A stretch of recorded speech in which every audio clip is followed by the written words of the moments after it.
একটা নাম্বার থেকে, WhatsApp number থেকে আমাদের হজরত শাহজালাল আন্তর্জাতিক বিমানবন্দরে যে কন্ট্রোল রুম আছে, সেই কন্ট্রোল রুমে একটা কল আসে যে আমাদের যে একটা ফ্লাইট আছে যেটা বাংলাদেশ বিমানের বোয়িং 787 ড্রিম লাইনার, আপনার ওটার নাম হচ্ছে হচ্ছে BG356, যেটা ইটালির রোম থেকে যাত্রা শুরু করে বাংলাদেশের দিকে আসে। সেই বোমের ভিতরে কিছু এক্সপ্লোসিভ আছে এরকম একটা ইনফরমেশন হোয়াটসঅ্যাপ নাম্বারে আসে। তো আমরা যখন হোয়াটসঅ্যাপ নাম্বারটা চেক করি, তখন চেক করে দেখি একটা পাকিস্তানি হোয়াটসঅ্যাপ নাম্বার। তো এই হোয়াটসঅ্যাপ নাম্বার চেক করার পর যখনই আমরা এটা জানতে পারি, তখন আমাদের হজরত শাহজালাল আন্তর্জাতিক বিমানবন্দর ওনার কাছে ইনফরমেশনটা আসে। সঙ্গে সঙ্গে আমাদের কাছে ইনফরমেশনটা চলে আসে। এটা আসার সঙ্গে সঙ্গে আমাদের যেটা নিয়ম অনুযায়ী যেটা করি, as per standard operating procedure আমাদের আছে। আপনারা জানেন আমরা বেশ কিছুদিন আগে এখানে একটা বড় একটা এক্সারসাইজ করেছিলাম, বোম থ্রেটে, এবং এই যে এক্সারসাইজ করেছিলাম সেই এক্সারসাইজটা আসলে প্রতি বছর 2 বছর পর আমরা করি। তো সেইটা আমাদের একটা স্ট্যান্ডার্ড অপারেটিং প্রসিজার আছে। সেই স্ট্যান্ডার্ড প্রসিজার অনুযায়ী আমরা ইওসি বলি, ইমার্জেন্সি অপারেশন সেন্টার। সেই ইমার্জেন্সি অপারেশন সেন্টার সঙ্গে সঙ্গে ওপেন করি এবং যারা আছে ওখানে বসে সঙ্গে সঙ্গে আমরা ডিসিশন নিই এটার ব্যাপারে ইমিডিয়েট ব্যবস্থা নেওয়ার জন্যে। এবং তৎক্ষণিক আমরা ব্যবস্থা নেওয়ার জন্য সমস্ত সংস্থা যারা এই এয়ারপোর্টের সিকিউরিটির সাথে রিলেটেড আছে তাদেরকে ইনফর্ম করি, ইনক্লুডিং বিমান বাহিনীকে ইনফর্ম করি। তো বিমান বাহিনী বেস যেহেতু আমাদের পাশে, আমরা দ্রুত সাপোর্ট পাই।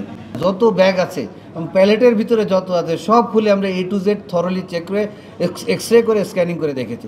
এর ভিতরে বললাম যে 2টাকে আমরা সন্দেহজনক পেয়েছিলাম স্ক্যানিংয়ে, ওটা আবার থরো চেক করে বের করে সব কিছু দেখা হয়েছে, ইট ইজ ওকে। গুজব হোক যেটা হোক, আমাদের কাছে যদি কোনো তথ্য থাকে সেই তথ্যর ভিত্তিতে আমাকে ব্যবস্থা নিতেই হবে, কারণ এখানে একটা যাত্রীর জীবন আমার কাছে ইম্পর্টেন্ট। ইভেন যদি প্লেনে একটা যাত্রী থাকতো, weed have taken the same action that we have taken. এরপরও যদি আসে একই অ্যাকশন তো আমাদের করতেই হবে, কারণ আমরা তো রিস্ক নিতে পারবো না। We are dealing with life. আমরা ওনার সাথে ফার্দার চ্যাট করেছি অনেকগুলো, করার পর যা হয়েছে যে কোন ব্যাগেজ আছে, উনি সাসপেক্ট করছে কোথাতে উঠছে, দুজনের কথা বলেছে হতে পারে বা এইটাই, এবং এই ধরনের লাগেজ হতে পারে। এই লাগেজের একটা ছবিও দিয়েছে এই ধরনের লাগেজ। এই পর্যন্ত হওয়ার পর উনি কিন্তু একটা জিনিস হলে ওনাকে কল করা হয়েছে, উনি কিন্তু কল ধরে না, কিন্তু মেসেজ দিয়েছে হোয়াট এভার। তো আমরা যখনই কোনো থ্রেট পাই, as per standard SOP, standard operating procedure, আমাদের যে অ্যাকশন নিতে হয় আমরা সব অ্যাকশন নিয়েছি। এই প্রসিজার চলাকালীন বিমানবন্দরে এসওপি কোনো প্রসিজার হয় না, এয়ারক্রাফটও ল্যান্ড করেছে। যেটা আমরা করেছি, আকাশে যতগুলো এয়ারক্রাফট ছিল এয়ার ট্রাফিক কন্ট্রোলকে বলেছি সবগুলো এয়ারক্রাফট ল্যান্ড করে দিতে, কারণ এই এয়ারক্রাফট ল্যান্ড করে আল্লাহ না করে কোনো দুর্ঘটনা হলে তখন আমাদের এয়ারক্রাফটগুলো ল্যান্ড করতে পারবে। প্রত্যেকটা এয়ারক্রাফট ল্যান্ড করেছে। ল্যান্ড করার পর ওই এয়ারক্রাফটে আমরা কিন্তু 3rd টার্মিনালের সামনে একটা এলুফ প্লেসে নিয়ে গিয়েছি, আর আমাদের এয়ারক্রাফটগুলো ল্যান্ড করা দিয়েছি, এবং যেগুলো পরে সেগুলো কিন্তু ল্যান্ড করে ব্যাক ট্র্যাক করে ওই মাথা দিয়ে চলে গেছে, so that they are not affected. আমার ইমিগ্রেশন, কাস্টমস সমস্ত কিছু রান করেছে।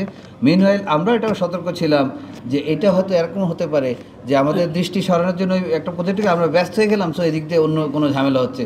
So we war even careful in the airport. Alert জারি করেছিলাম যে প্রত্যেকটা লাগেজ, প্রত্যেকটা জিনিস কিন্তু এয়ারপোর্টে থরলি চেক করা হবে, কারণ this could be a diversion for maybe something else is happening. So we were that prepared. এটা আপনাদের প্রশ্ন করেছেন, thank you very much, good question. We were that alert, এবং প্রতিটা অর্গানাইজেশন এভাবে অ্যালার্ট করা ছিল।